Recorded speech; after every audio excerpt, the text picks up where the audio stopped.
All right, aloha and welcome to Own the Outcome podcast. My name is Tyler Devereaux, and today we have the one and only Ryan frickin' Dodd. Ryan, welcome, bro. Thank you so much. Yeah, excited to have you here, mate. So let's get into, those of y'all who don't know Ryan, you're going to get to know Ryan, and Ryan's a beast, man. First thing that I'll tell you is we'll just do a little drip here. He is a world record ski jumper. Is that how I'm supposed to say it? Yep, water ski jumper, yes, sir. Bro, Ryan came to one of my classes about a year and a half ago or so. Yeah. Front row, taking notes the whole freaking time, like just all in. And it's been fun to see your journey. Dude, to learn more about you. I remember talking to you at the training and just being like, damn, this dude's a beast, man. So tell me a little bit about your journey, where you grew up, because you grew up in Canada, right? Yes, sir, yeah. Yeah, I grew up on a farm in the prairies in Canada. I could see the Rocky Mountains about 150 miles away, and yeah, a cattle farm and What part of Canada? Alberta, near Calgary. Yeah, sweet. I lived in Toronto for a little bit. No. So I did a church mission in Toronto. Amazing. And lived all throughout Ontario. Really? I loved it, dude. My favorite candy bar ever, Wonder Bars, bro. Yeah. I mean, bro, they're the best. Yeah. The best. Amazing. That's cool. You probably don't even eat candy. Well, in the 3 months leading up to an event, I'm really aiming not to, but the last 2 weeks I was in Nicaragua and I got hooked on these almond croissants and cinnamon buns and I couldn't stop. It's okay. It's okay. So you're normal, you're natural. It happens. My nutrition guy, we have a call later. So yeah. All right. So tell them about your just kind of your journey in the skiing space, then we'll get into the real estate side of things. Skiing. So I grew up on a farm in Canada, which makes no sense. Our summer was like 3 months long. And my dad, he was I would say a state or provincial level skier, but he was a farmer and he would never put skiing in priority. Our family started in a cabin, summer vacation sort of water skiing. And when I was 9 years old, my dad brought me down. We had this we still have it with this coulee. So big valley is the other term for coulee. And he was like, do you want to water ski? And I was like, I just remember I didn't really like it. I was trying to do a tube and kneeboard, but I just responded impulsively, yeah. And that was it. Then my dad all winter took his tractors with no permits, with no county approval, nothing, and just built a 100-foot dam in our cow pasture over the ice.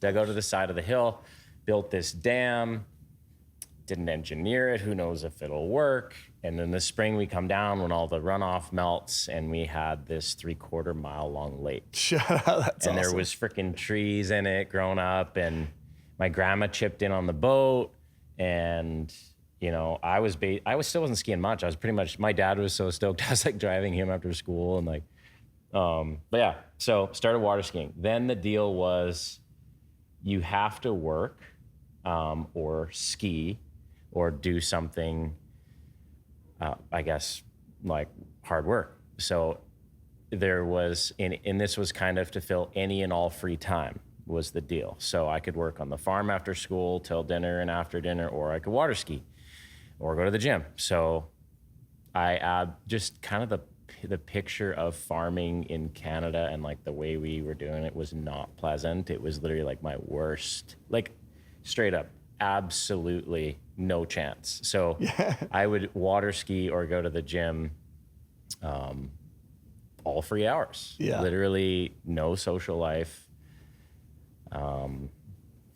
That's what I did. But that's how you get good at stuff. You freaking go all in on it. Then the social life followed, and actually we had a junior camp at our place with one of the best coaches in the world, who was my dad's friend. I had a lot of neat circumstances tie in, and that's where I met my wife, Brianne. How old are you? 15. Oh, that's awesome. At a junior national training camp for the Junior Worlds. Okay, and you're three-time or 4-time? 5 times consecutive world champion in the last decade straight. Bro. But yeah, so my goal kind of in that point, I won the Junior Worlds that year, but I was my goal was to be a world champion, world record holder. So yeah, I've been on this whole journey with my wife, Brianne, as training partners, as she's my boat driver. She's the only one who drives the boat in practice. Like I'm the kite and she's flying me. It's insane. That's sick. But yeah, and it was like basically as sad it is for farming, I was like, to get off the farm, to get out of my town, to get this life that I kind of had in my head from my idol at the time. His name was Jarrett Llewellyn, and he was in West Palm on a man-made lake with this mansion at the end, world champion, world record holder, nice guy, so inspiring, good vibes. And I just saw him, and I had the chance to ski with him like a week a year and I took that week, and all year, everything I got from that week with him was what just drove and manipulated my brain and pulled me. And by the time I was 16, I was like competing head to head with him, like at open world championships as a junior. I mean, I was that obsessed and yeah, so. What was it like to compete against your idol? So the funny thing is, like, when I got a taste that I'm there, it didn't impress me. Like when I got a taste that I can be with him, I couldn't believe that I wasn't beating him. Like, I'm not joking. Like, it was so weird looking back now. I'm like, this is insane. But there was no programming. There was no one teaching me this. It just, once I got a taste, like if I beat him once in practice, even if he was sick and like didn't try, but I beat him that day, I felt that there was no reason that I should not beat him at the world championships and win the worlds. That was actually, and I kept staying with that, but that was really, really, really hard for me to take. Hard for you to take, okay. Because I didn't win. Like I felt like when I was 16, because I was training with him and I had beat him in practice and I felt like I could jump as far as he could, that when I went to the Worlds in Italy in 2001 as a junior in the open worlds, I didn't win. I was absolutely crushed. Why do you think that is? Not that you were crushed. Why do you think it is that you didn't win? Great question. What did he have? Because you knew you could beat him. So yeah, me in practice, like I guess I just wasn't as well adapted with performing on demand because the winning jump actually wasn't that far. It was a jump that I could have done. I think, for a lot of those, so that was when I was 16. I did not win a world championships till I was, how old is it? 29 or okay. 20. So I went 13 years feeling like I should win and have the world record and capable, and progressively going farther away from it. So what got stronger? What got you to the position where you went from 13 years? By the way, that speaks volumes about you. I was honestly miserable for a decade. Yeah, because it speaks volumes about you, though, that you kept freaking going. And I had herniated discs in neck and back and spine and broken ankles and this and exploded heel bones and just everything and financial stuff and loss of sponsors and sales in water skiing and all these things. What kept you going, bro? Like, here's my question. What kept you going? What was it inside you that like, you know what, I'm gonna keep going? Because most people don't. You know that. Most people don't. What was it that like kept you going? There was no thing. And it didn't feel like I was cornered looking for something else. It just, there was, again, this wasn't like something I read in a book. This was just my brain at points the belief faded a little bit, like, especially the world record, because this guy, Freddie Krueger, like when I was 18, I had jumped 229 feet. And that day I could feel the world record. It was 233 feet in a tournament. I was like, I called people, I'm doing it. Yeah. I was so close and I tensed up a little and I slipped and missed it. So that was when I was 18. His record went all the way to 247 feet. Like this is like inches. So like 2 feet further is big, right? Yeah. And he went 18 feet further. And I couldn't even go near that in practice. So that was really crushing. Yeah. To progressively feel more hopeless.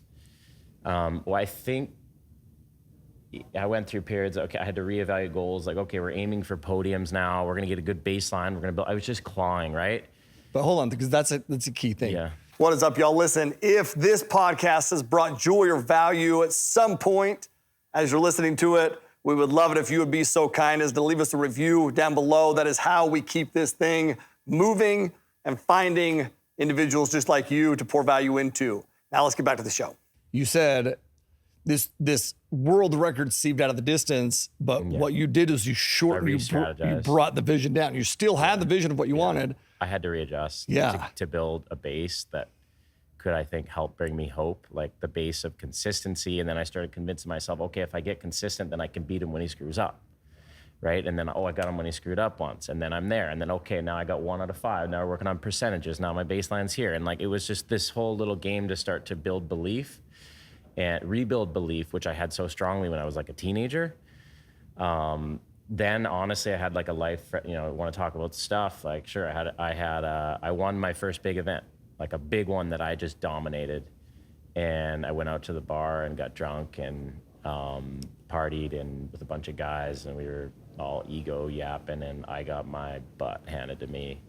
I'd never been in a fight, and I did, and I got almost killed outside the bar. When was this? 2011 in Flint, Michigan. And guess what? Also, it was the first time leading up to that I was #1 on the world ranking list for over a month consecutively.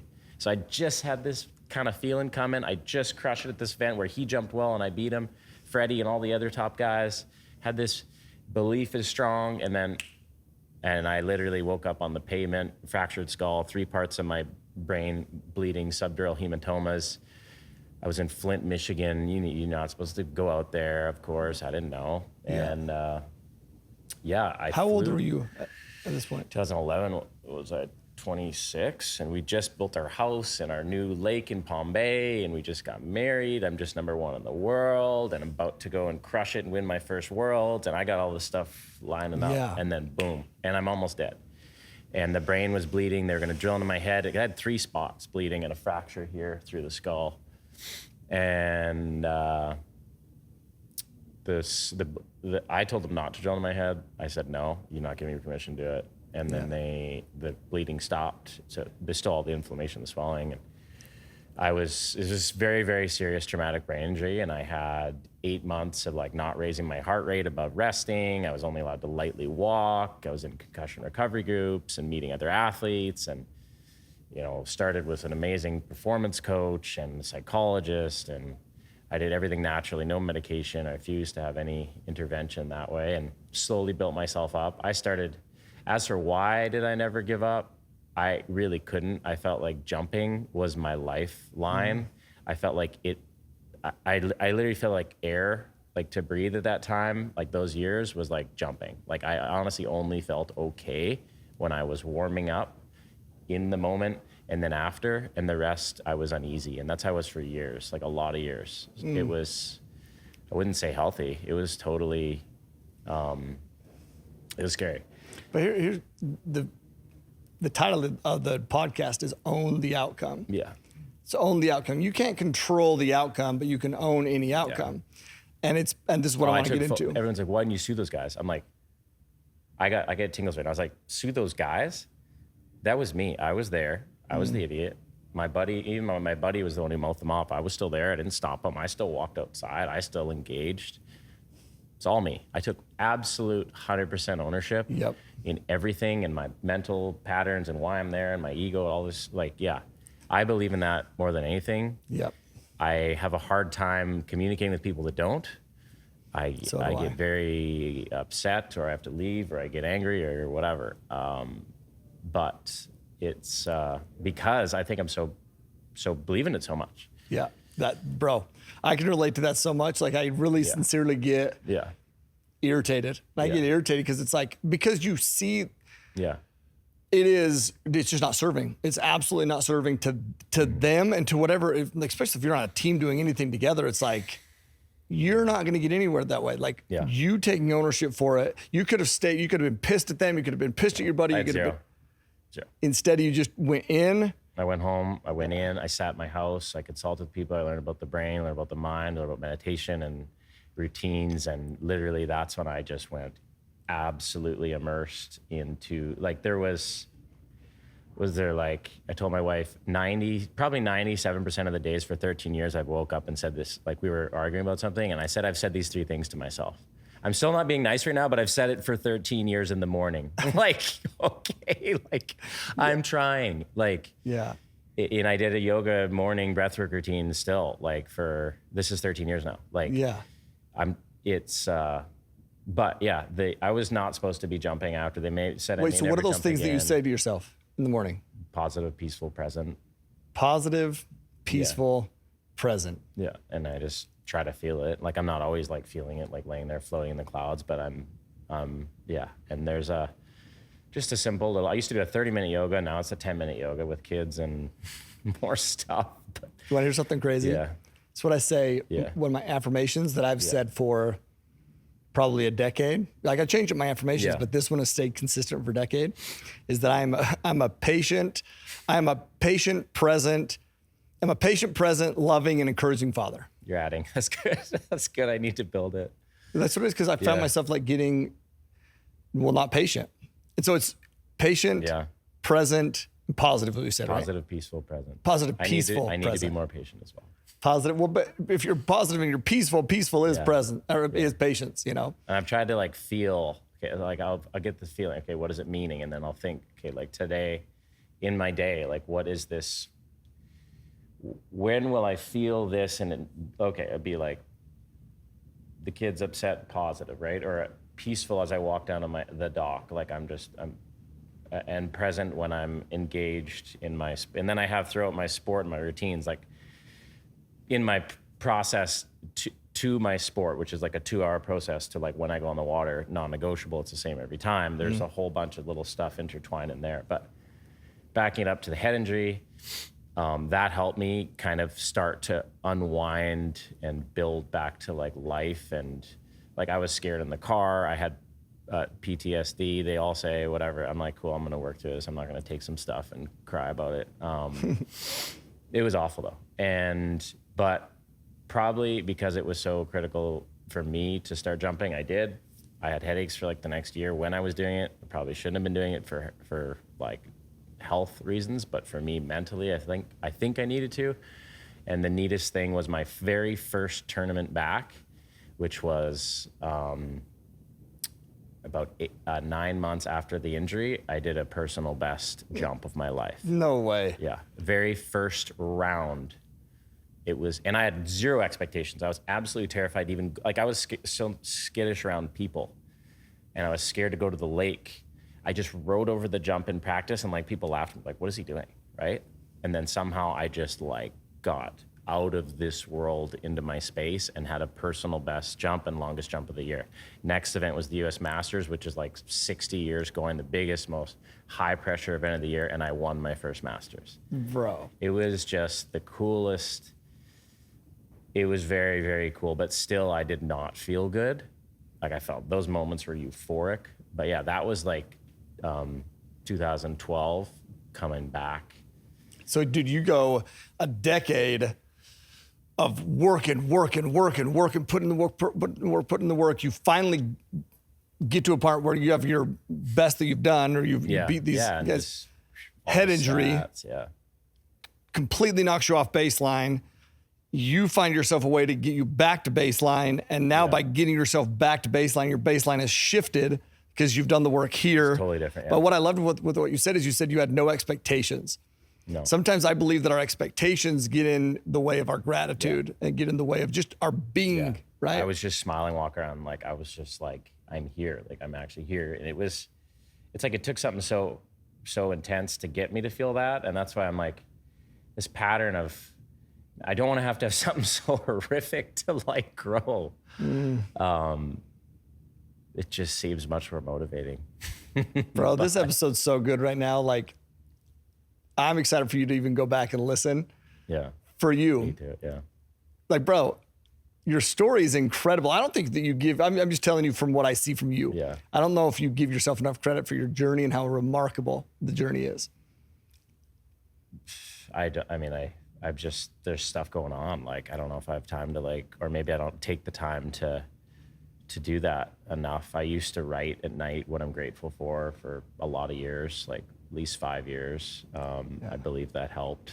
I haven't been doing it the last 5, but there's, at that time there was 0. I know I had like we had 4 condos tied in with my wife's parents. We partnered on them because I didn't even know how to like make an offer or like change a doorknob, but that we had that then, which seemed like a lot, but my wife totally managed the 4 tenants. Now it's like it's not that. I was just thinking about skiing all day in my. Yeah, but bro, your method works. So before we got on camera, we were talking about the real estate side of things, and we were talking about really a little bit about your journey. And I just paused, I just stopped, and I said, we're just going to dive in. We're going to talk about this stuff. And so your skiing journey, real quick, then I'm going to circle it back to the real estate side. Your skiing journey, you go head injury, then you do a personal best, then you win a Masters. And now we're 2012, yeah. And then give me just like the highlights from there. Oh man. So it was a while. There was I thought the highlight was coming 2013 because the World Championships are every 2 years, right? Okay. So that year, guess what I missed in 2011 from the head injury? The World Championships. I missed it every 2 years. Guess what this also does? I'm a green card holder, U.S. resident, but I still water ski for Canada. I'm still on the Canadian national team. It's a government-funded sport, the same as the Olympics. We get a salary. Guess how we get the salary? And it's for 2 years based off performance at the World Championships. I missed the World Championships, and I was ready to win that year before the head injury. So I lost my funding too. Lost my funding, but guess what? My wife did. She was competing at the time. She absolutely rose to the occasion. She's in Russia on a natural body of water. She's the shortest girl in the event, and slalom skiing, what she does is all about reach and this. She ties for third place at the World Championships and gets her funding. So it was pretty magical. And I'm at home, like, because I couldn't even go on a plane, right? Like laying at home in bed, and she's like, it was so cool.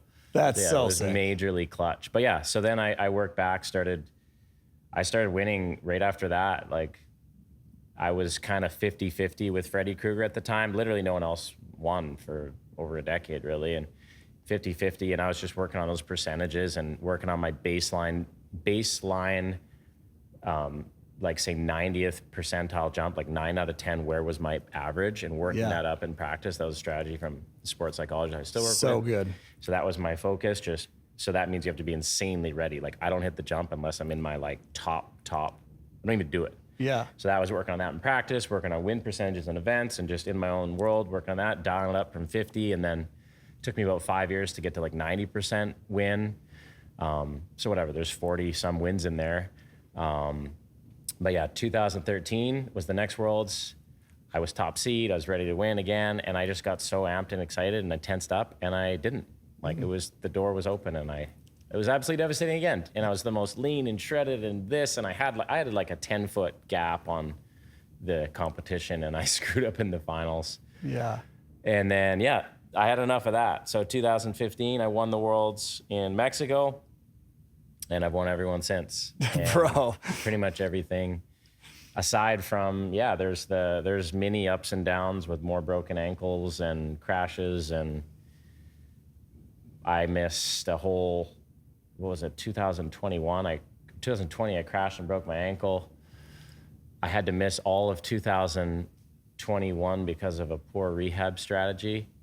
So my only event of the year was the World Championships, and my freaking mantra for 2 years is World Champ 2021. It's like, so I had to literally, this is another crazy one. In 2021, I went into the Worlds literally with a not functioning, not healed right ankle, hadn't competed for months, was jumping like once a week, and went in blind saying, but I had belief. I know I can do it. I know I'm 10 feet ahead of everybody. And I went easy in prelims, did like one jump to make finals, and I just said, I'm gonna take the gamble, turn the dial. This is another neat moment for me. Another big highlight, going to the lake for finals. I normally do my nice music. I put on literally death metal driving to the lake. Yeah. And I broke out crying going to finals. My wife and kids were at the house, no more daddy time. I got in my truck to drive to the lake for finals. It was weird because I was like, I said I'm doing it. I know how to do it. The risk was high. I had belief, and I knew I had to go to a little bit of a scary place. And this is impulsively, I just turned the music and not what I had planned to do. And I went out and just absolutely crushed it on my opening jump and won. And that was pretty special. That was a highlight. Bro. And were you cried because I don't know. It was. It just came out. You knew that you. And it was scary. It was terrifying. That's and what I was going to say. So much to lose now with family, and my sport's life threatening. And, but I chose to do it. I said, I'm doing it. I don't know why. You wonder why, because the risk is high, but it was such a funky thing. And I just absolutely did it beautifully with ease. So that was a really neat moment. And that was 2021. 2021, yeah. That one was tough. Like 19 was like, for me, it was easy. 17 was like, I'm in shape, I'm here, I'm gonna crush it and come in. Like these are the worlds, like 15, 17, 19. There's some 19 was hard. I had a herniated disc in my back and I was actually totally out most of that year. But it was more whatever. 2021 was gnarly. Like building up to each world championships, there was some crazy journey. That was just a little glimpse of a moment that was sticks. What was it like to call your wife after that moment? She was there. Oh, she was. I skied right into shore and hugged and. Oh yeah, because she's driving the boat. Not in the events, she's not allowed. That would be totally biased. Okay. But yeah, she was there cheering. What was that like? My dad was there. It was beautiful. It was really cool. And the kids and. She had to have been so proud, bro, knowing the battle. We had one kid. Cruz wasn't even born. He was due in the next week. And Aria was there at 2 and my dad, and it was wild, totally wild. So much going on. And then last World Championships were 2023. That was more calculated and on a plan and executed and didn't really feel anything. It was quite odd. Yeah. It's just like, I just did this plan. And it would be like I did a presentation and it ended. Like, it was very weird, to be honest. And now I'm on some new journey and strained an ACL 3 months ago, won the first event of the year, had a massive jump in practice this spring that I've been kind of dreaming of, this spiritual experience, and landed very odd, this beautiful jump. Didn't feel anything, but my intuition said something was up. I had no pain. A couple hours later, I couldn't straighten my leg. And jeez. I was actually driving to a job site, I hopped out, and I'm like, in these flip-flops, and I'm like, I can't straighten my leg. What? No, and I'm hobbling around, and I'm like, oh no. Yeah. I still competed in the next event, lost by foot, and then got an MRI and not so good. But bro, like think about all the challenges along the journey and the obsession. Like what I want people to take away from this is how obsessed you got about the little details that led to a big result. What I believe people get obsessed about is a big result without doing the little things that get you there. Yeah, for sure. Only the stuff, all the daily stuff that, like I asked when I was filling out the questionnaire for the podcast today, I was like, what are my strengths? Like, I don't know. I don't think it's like perseverance. I was like, okay, resilient. Resilient, but I don't even know what the full definition of perseverance is, but I would be thinking like, I am every day waking up, there's a few days where I at least leave and go surfing, but I'm switching to like, in the last 20 days surfing, I did 20 to 23 hours of yoga, 50 hours of surfing, a couple hours of hiking, 3 hours of biking, and 10 hours in the gym. And I tapered strength training back because my body was saying no. This is in 20 days. And then family time and hanging out, and thankfully business just was like 30 minutes a day. Somehow it worked out. Bro, when I look at you, it is persistence, resilience, consistently. Like consistently. A lot of people can be resilient for a little bit. Yeah. A lot of people can be persistent for a little bit. I don't even know if that even works, because when I look at persistence, like I love to use that word, because that's consistency over time, is being persistent, right? Yeah. But like being knocked off baseline, getting back to baseline. Like that's how I define resilience, as being knocked off baseline, coming back to baseline. And then kind of like we talked about, then your baseline has shifted. Yeah. Because you were strong enough and resilient enough and persistent enough to get you back to baseline. This spring was a long, I thought, I also stopped drinking like a year and a half ago. But then I got all this extra energy and got more ambitious. And I'm like, oh no, like it hit me this spring, like a bunch of stuff in business and this and that and loans and debt and this construction and that. And then going to a tournament and the kid our little guy Cruz has seizures and sick family, and all at once, tenants leaving, like boom, boom, boom, boom, boom, just gone. And they're like, where? And then lawsuit. And I'm like, it just imploded. And I'm like flying to Australia for a tournament, like to ski in a river, and I jump in the dark. like this was just like, it was a crazy time. But that was this spring? Yeah, it was just, this is the most like, without me doing something, I didn't even do anything. Like, Let me tell you what I love about you, bro. it's like, what? I didn't know this. We haven't talked about this at all. But we met each other about a year and a half ago, but you reached out to me in the spring.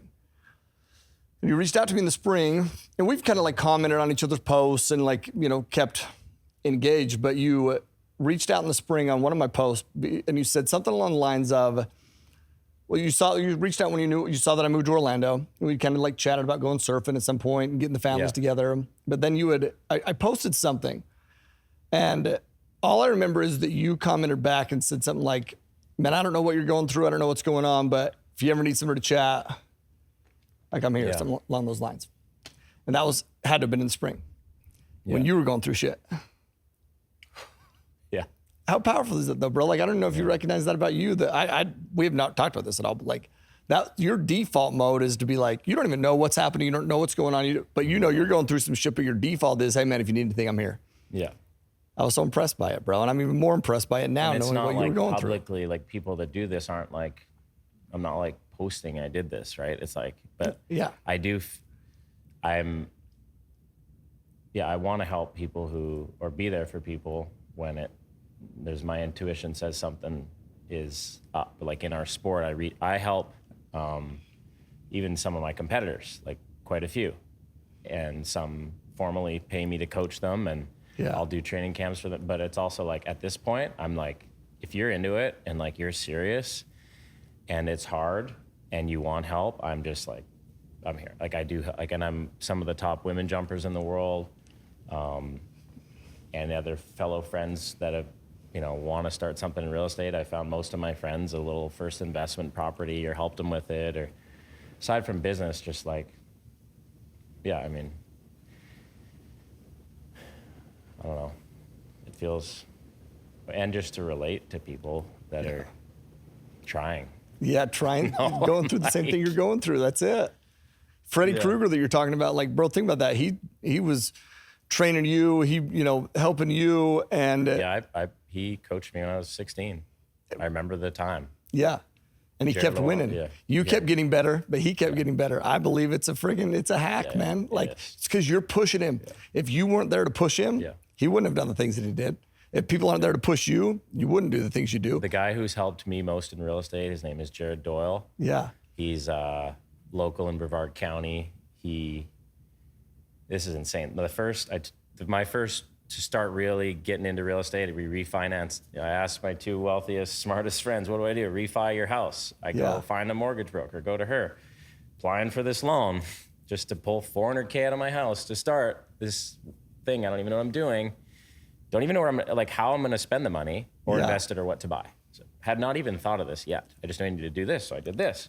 And then the mortgage broker's like, Ryan, you really got to meet this guy named Jared. He was an ex-pro baseball player. He reminds me of you. I think what he's doing would be good for you. And I'm like, I'm so sketched out and skeptical. I'm like, what? Who is this? Whatever. I'm like, she gave me his info, and I'm like, hey dude, what's up?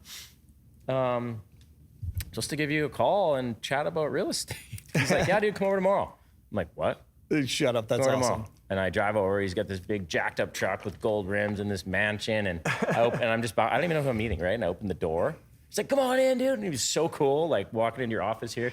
Pulls me in, brings me in his office, and he's like, shows me all his corporate books, an LLC for every company, this. He pulls open his computer, shows me all, and I'm still a little skeptical. I'm like, I don't know. He's just like, opens everything. The kimono. I love it. And I'm like, part of my brain's like, what do I have to pay? Or like, what's he trying to get me into? What's he trying to invest into?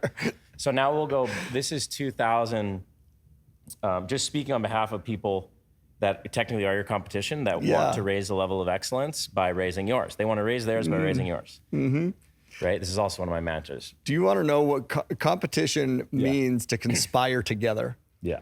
That's what it means. That's that's amazing. It's the definition. I know, huh? Cool. We haven't had like meetings about how we should, but we've kind of lightly talked about it. Like he's like, oh, we should kind of start similar businesses together that are compatible and synergistic, whatever. But we haven't. But that would be amazing. Yeah. But he just like showed me, and then so now that was 2017. Every like say 2-3 months, I've somehow kind of poked him and asked him a real question, like, hey, this is happening. What do I do? This A thread is real going. question. Yeah, like I not like not the- like, hey bro, what paint color? Yeah. At the start, it was like, here's my spreadsheet, Ryan. Fill this thing out. When it punches out this number, buy. Yeah. At the start, there it we was go. kind of annoying. I'm like, what about this one? He's like, stop. Yep. And then finally, I sent him this address. He's like, buy. I love it. Simple. And then he's like, just keep doing that. And I did. So now, literally, just kind of did what he said. Whatever. It's 7 years later. We've like 10 times what we have. And he still, get this, has not received $1 from me. He has not asked me for anything. He has not pushed me to do anything. He's just there. And then get one house. He was still doing some single family at the time, and it was like through a wholesaler, and I like apparently outbid him, and then we discussed it. And he's like, dude, you beat me on that house. But he specifically said, I don't care because I know I will always be better. And you could say, oh, wow, I was like, dude, that is amazing. That's amazing, dude. I said, I feel the same about jumping. Yeah. And yeah, so oh, he's cocky. No. That's great. It's a great thing, bro. And now he's in a whole nother world of stuff, right? Yeah. He's not looking at the Palm Bay single family. So it's cool. So cool, bro. I love that you In our shared that. sport, that's quite rare, it's not really, there's a few guys thinking sort of like that, but. But here, like, backtrack again with what you've done is you went all in on it. You know, you told me you start diving into bigger pockets. You know, your wife told you, man, you didn't even know how to change a light bulb. And we were talking about, like, how did you do it? And you just went all in bigger pockets, consuming as much as you can. And then you build relationships and you listen and you execute. That's what makes you, what makes you great, bro, is that most people will listen and not execute. Some people won't even listen. They definitely won't execute. You go I execute. don't know why I would listen. Why else would I listen? But somebody somebody that you're teaching, that you're training, that you're trying to help, and they listen, they execute. Tell me that doesn't like light you up. Amazing. Oh my, yeah. bro. Yeah. Like, Yes. That's priceless. Do you know who Eric Chatterton is by chance? Yeah. Okay. So Eric, there's probably, We've talked a bit. Yeah. I love this dude. Yeah. I don't know if was he at the event that you went to? Okay. He was the actual one that I sat with. Oh, I love it, bro. Yeah. I love Eric, man. Yeah. And what I love about Eric, there's nobody that calls me more than Eric. Nobody. That's cool. But what Eric does is he'll ask. I loved how you said I asked a real question, because Eric doesn't just call and be like, ask some generic question. He asks specific questions. Like, I can tell he's done the work to get to a point where now there's this stoppage, and he's like, he asked a real question, and that's beautiful because now I can give a real answer. Yeah. Right.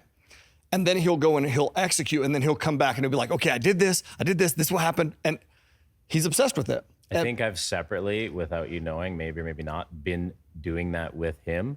I love it. So it was like, I left the conference that I went to, and I said, I'm going to be a part of a 40-unit deal somehow. Still not hit the end within a year, and I haven't. But this spring I found, which was a 13-unit, my first bigger than a triplex that I saw it through a Facebook group and did my due diligence and a lot of work and energy and time. And then I said, hey, Eric, what do you think of this? And he was like, how did you find this? I love it. It was $479K on Facebook. I ended up getting it for $285. And we talked about partnering on it, actually. And then he said, it's not really in his buy box, I guess. Sure. But it is very near to him. It's south of Dallas, an hour in the Cedar Lake district. And regardless, we talked a fair bit. Then he mentioned his construction company, and we referenced some stuff. And then he said, I think you might just be moving faster than I can go, bro, is what he said. And I'm like, yes, like I'm buying it this week. I'm starting, I'm not. And I had loans in queue, but yeah, so I bought it, and I've kind of showed him, here's an update, here's an update, here's an update. Yeah. But yeah, we're, I'd say 2/3 done, the full remodel with additions, and I just refied 3 places to buy it. Yeah. And then another 3 I close on a loan tomorrow for the next draw. And so it'll be 15 units. And someone asked, and this is maybe not to your textbook, but like the way the math is working now is basically any rent that I get, even within like 70% of what I think is market value, we're going to be doing great. Bro, amazing. So yeah, but yeah, I kind of wanted to show him that I will persevere, not just as an athlete. I will try, like I can handle, and I thought, why not, again, not what you told me in your conference, but I thought if I can suffer through this alone, then I think I'll be a more valuable partner. I felt like if I jump in and partner, I feel like I'm going to be annoyed or annoying or asking. But I think if I've done it once, maybe this is wrong, but I think I'll be a better partner because I do want to be a partner with people. Yeah. But I thought again, maybe this is like the farmer thing. Like you're not supposed to do it this way, but whatever, we're doing it. Whatever, so we're doing it. I'm going to show him at the end when the sign's up. Yeah. And, but then I need help with property management. I haven't even started that. But there's so much to unpack from what you just said, though. Yeah. You said in the beginning, I didn't even know I was doing this refi. I didn't even know what I was doing with the refi. This is a separator, though, bro, because I believe most people who are not successful, the time that it's like they need to know all these things before they're in a position to take action. Successful people are not like that. They take action knowing that they're going to find these things that they need to put together. I can't do a business plan for this. Like I know them. I can do the math like on my hand right now, which I think is going to be hard for me when I get into bigger stuff. Cause like your math isn't, 6 line items. But it can be, from the beginning standpoint, and then you can get deeper. Yeah. Yeah. So good though. And then another thing that I want to point out though, because I want to make sure this is not missed. You said, because I think this is a huge hack. You said, I will be part of a 40 unit somehow. And that somehow is huge, dude, because it tricks your mind. It's like, if it's whatever it is that you're trying to achieve that's outside the realm of what your belief, like you talk about, is like what you believe, then your mind will be like, no, I don't think so. It's not possible. But if you just, this little word of like somehow. Yeah. Now your mind's it leaves like, okay. imagination. It starts the, whatever all okay, this somehow? is. Like, okay. Yeah. Somehow. Right, it tricks you. This is great. You're a beast, bro. I love it, man. Your story is amazing, dude. And what you've been able to overcome is amazing. And I want you to recognize it. Thank you. Because you're an achiever. And what an achiever does is you're always measuring yourself off in an ideal state, right? Have you ever read The Gap and the Gain before? No. Okay, so all of you achievers out there, there's a book called The Gap and the Gain by Dr. Benjamin Hardy. I shall read. Phenomenal book. And here's the ideal of it. Okay? Here's the premise of it. You are an achiever, and any of us that are achievers will do this, where we have this target, this goal, this state that we're working towards, right? And so we're obsessed with it. But what happens is that ideal state that it's always in the distance, because you're always progressing, you're always growing, there's always this next level. And so you've made all this progress, but the issue is that you've made all this progress, but if you're always measuring yourself against an ideal, there's always a gap here. And that gap keeps you going. That's what makes you great. But in times of stress, in times of doubt, I believe one of God's greatest gifts is the ability to reflect. And reflect is to look back at the starting point. And when you look back at the starting point, even if it's just for a second to be like, damn, look how far I've come, which you did in the beginning of this, because you're like, man, in the beginning of real estate, I didn't even know anything. And now I do know some things. You reflect back and you realize how far you've come. It might not be where you want to be, because you'll never be to where you want to be. It's like the horizon. It's always in the distance. But when you measure yourself against the starting point, well, now everything is gain. Yeah. And when you recognize the gain, now you have confidence. You have, positivity. You have, you're happy. And you're like, let's go. And then you can go again, right? The gap and the gain. And there's a healthy balance there. But we did a little more formal spreadsheet of like where the real estate has come to this spring before we kind of made this move on this building and another duplex and a few. And it did feel cool to like, because I've honestly not like kept track very well. I just know where it's moving, which I would really like to improve upon. But yeah, I do remember sitting at my desk and, oh wow, this is cool. Yeah, it is cool, bro. Your journey is amazing, man. The things that you've done are amazing. The things that you've overcome. Your journey is amazing because of the things that you've overcome. Yeah. Your journey is amazing because you've continued to own the outcome the entire way through. And that's why, man, that's why I wanted to have you here. Thank you. Yeah, and I know, just so you guys know, in the very beginning, we'll kind of wrap up with this, but I just want to get real. In the very beginning, and I think that this is going to surprise people because of what they just heard you say, but you were a little bit nervous in the beginning of what to share and what you should share. And I don't even know what my story is. And is that true? Yeah, I mean, I'm nervous because it feels like this is a moment to be useful. And then how do you do it? So I was like, I didn't want to just come in and talk about myself and unless it's purposeful. And I do, like I say, I aspire to inspire people. So thank you for helping organize that. No, bro, simple. Yeah. I just show up and ask questions, man. But I want you to understand, like, that is your ability to serve, your ability to help others is predicated on your ability to get in front of people and put yourself in the uncomfortable situation. You're willing to put yourself in uncomfortable situations and turn the knob up, like you said, when you took that jump in 2021.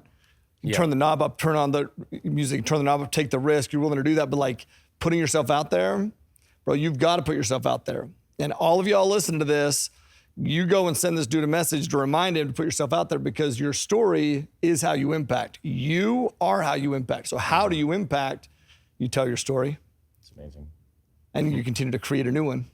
Like, bro, at any level, like right now, dude, I'm going through shit every day. Like when I truly, and sometimes this is what I'll do, I'll just list it out. Cause one of my superpowers is I compartmentalize. Like I will just compartmentalize it. So I'm going through this, compartmentalize this next thing. And I just kind of forget because I'm just next.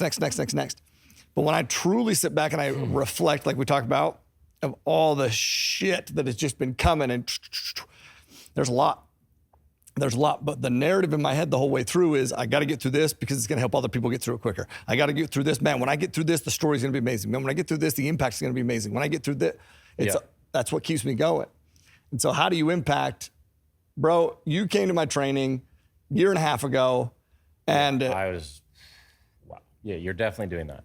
But I just talked about the things that I had done, and now I'm trying to do new things so I can impact at a deeper level, man. And you've done so much in your life, bro, and it is inspiring to me. I'm very inspired listening to your story because it helps me remind myself to get down to the granular things, the small things, to help me get to the big outcomes. So I appreciate you sharing your story.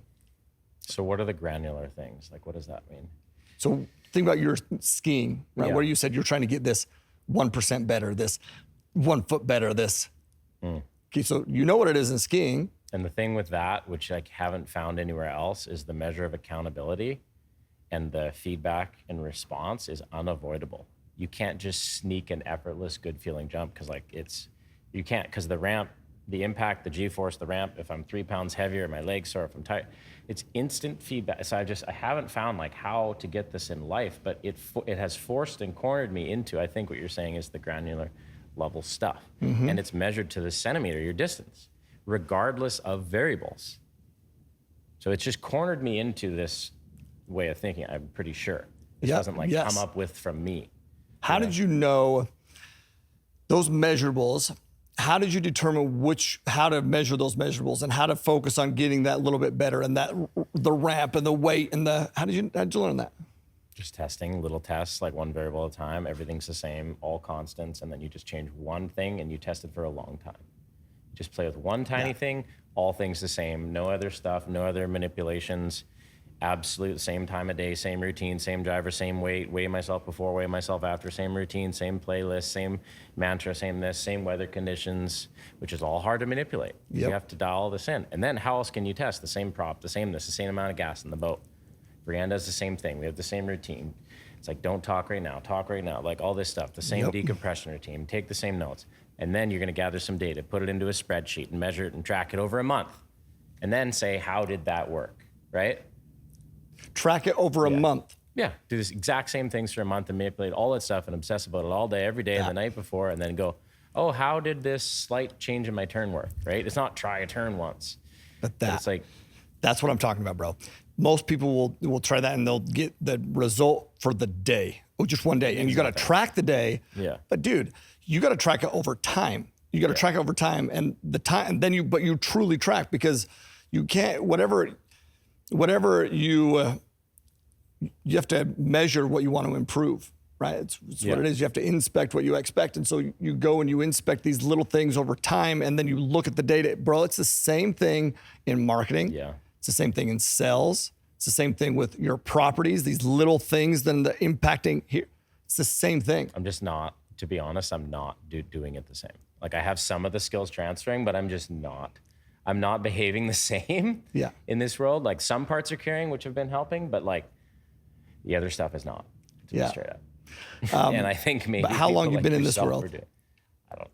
Been in, like, the real estate world. Coming in. I don't even know if I'm in, right? You're in, trust me. Even though, listen, the first time I had sex, I didn't know if I was in either, but okay. All right, no, I'm in. That's where I'm life. Yep. You're in. Yep. You're in. Okay. But how long have you been in the space? I mean, it's just progressively been more in, and right now it's like, okay, this feels in. When did you do your first deal outside? Like, when did you do the refi? I mean, we had some little stuff. I didn't even know what was happening until 2017, and then it was like, I start. And 2017. Yeah. When did you start skiing? 2000. I was a freaking baby, 91 or something. When did you start measuring those little things?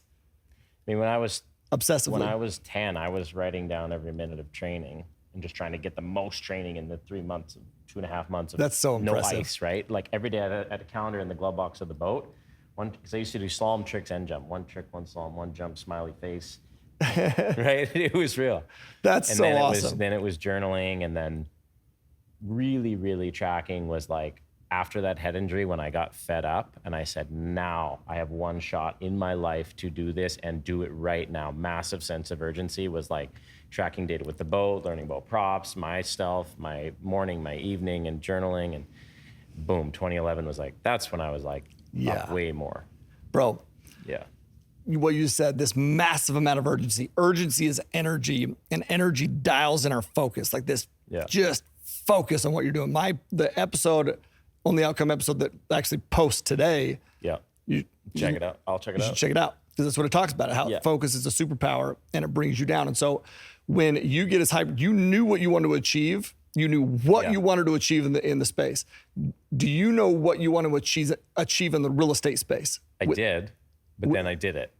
Okay, in the real estate space. I did what I thought was the thing to do. Okay. And we had a level of spending and to live. And I said, by the time, this was 2011, I said, and I was like, oh, I'll buy one property. I had all these stories that didn't make sense in there. But the one that was for sure was, I saw people come out of the sport. So it's very dangerous, right? A few of the guys I looked up to get injured and have to stay doing it and have to stay current when they really shouldn't have been to pay the bills, to still be the guy they thought they were. I said, I want to not have my identity tied to that. I want to be a human who does water ski jumping, who does other things too. And I wanted to be financially able to do whatever the heck I wanted to do when I thought I might want to retire, which I threw an estimate out to be somewhere around 40. So I thought by the time I was 40, I wanted to be able to live on this. I had in my head then 200, but really it was about 300K cash flow from real estate. Okay. So I hadn't even looked at the freaking spreadsheets. I just kept going like a total, thinking, I know my math, I know my equity, I know the cash flow. And then this spring I checked it before we even did the apartment building. And I was like, oh, cool, we're there, which was weird. Yeah. But then I went and bought another apartment and a duplex. And now I feel even more. And so, yeah, got to what I thought was something. And now I'm like, hey, cool. Yay. I had like a smile. Now let's really dive in, is what I felt. Like you said, whatever you said. So I really had a goal. Got there. Yes. It was like 3 minutes at my desk where I smiled. That's how I am, bro. It didn't do anything. That's how I am. But guess what it does, though, for me now? I got to feel it the last 20 days. So I'm not retiring. Yeah. I still want to break my world record. I believe I can. I have a slight leg injury, hamstring thing going on right now. I had the freedom to skip literally this weekend as a pro event. I'm not able to hit the jump, but I was able to lightly surf and work out with my team in Nicaragua. So we impulsively left for 20 days with a one-way flight, bought the flight at the airport to return, extended it, spent 20 days there, absolutely spending family time, working on my body and my mind and this and that and surfing. I can financially and time-wise do that now. So that was what I also had in my head, which alleviates pressure from my jumping. Yes. But guess what? When we were going to go home, we flew back 2 days ago. I said, I'm ready to jump. Let's go. Like, let's go home. I got 6 weeks now till the event that I plan to compete in this fall. I believe I can break a world record again, and I want to try. Let's go, bro. So that's so sick, dude. The real estate business enabled me to alleviate that pressure, to skip stuff that felt like I would have needed, which was my identity. And now I can surf and chill with people and work on my family and dive into this business and meet people like yourself. And I believe still jump back in and be better than if I didn't have this in my sport. That's the hook. That's the hook of the episode, bro, because that's the outcome. The ultimate outcome is the ability to do the things that bring you ultimate passion and just joy, you know, without the pressure of having to rely on it. And that is, bro. The quote was, I forget if it was Shaun White or somebody else. It was, the thing I fear most in life is to hate what I love most. Did I say that right? Yeah, well, I get what you're saying. I don't know if it's right, but I get it. The thing I fear the most, right? This is to end up hating what I love most. So if I love most first, my kids and family, but water ski jumping is what, right? It's still in there, and like this, it's spiritual and flying and connecting with the universe and whatever's happening. It's insane. But the biggest fear, and I heard him say that, and this was around that time when I became more motivated in real estate, was like, that would be just devastating if I ended up bitter hating this. Because you needed it. Because I needed it and had to do it and beat myself down and resented it and didn't get this outcome and didn't get the medal in the moment I thought I needed it, and all the stories no. Like, no, I'm doing it now. Like, and people ask, oh, why are you jumping? Like, everybody's, I don't even know what they're talking about me, but like, my best moment this year jumping was at home with no one watching, Brienne driving, and me sitting on the back of the boat, tingling from this like magical freaking 250 some foot jump I had, and us like literally connecting. She's driving me, she's flying me like a kite. Like, this is what I want. I don't want that to die. So I'm like, bro, you're a beast. That's so beautiful, man. It's like something about surfing, right? It's similar, like, yes. But this is still, it has that part of surfing. But when I get to connect to wind and air pressure and like I'm a plane, like with the feeling of the surfing in the water, but we don't get it much. Yeah. It's like once a year I got that 3-second feeling that felt good. The rest of the year it didn't feel good. Yeah. I'll still take it. You're a beast, bro. Oh, that's it. That's what keeps you hunting for it, man, because you know it's there, now it's going to get it. Thank you for sharing your story, man. And I know that you'll put all your contact info and everything below. And man, go follow this dude. Go let him know how this episode resonated with you, and go share, man. You know, you also have a purpose, and it's to, you want to help build homes in Mexico, correct? We have done that in the past. I haven't for a while, but I mean, yeah, we did Homes of Hope. I raised money and built the first year 1 house, and the next year is 2 houses. This was in 2015, 16, 17, I think. Sweet. Haven't done it for a while. It was in Ensenada, but I still have all the contacts, and that was probably my most beautiful real estate experience, but that was before I was really thinking I'm an investor. Yeah. I'd love to do it again. Okay. So we'll give some information. Yeah, I was just going to say. It's super cool. We'll throw some information in the show notes on how people can participate and help on that kind of stuff as well. Thank you. Ryan, thank you for being here, bro. Thank you for owning your outcome. Listen, thank you for owning your outcome to help other people own their outcome, man. You're an inspiration, my man. Appreciate you. You inspire me. Thank you, dude. Hey, everybody else out there, live always with aloha. Peace.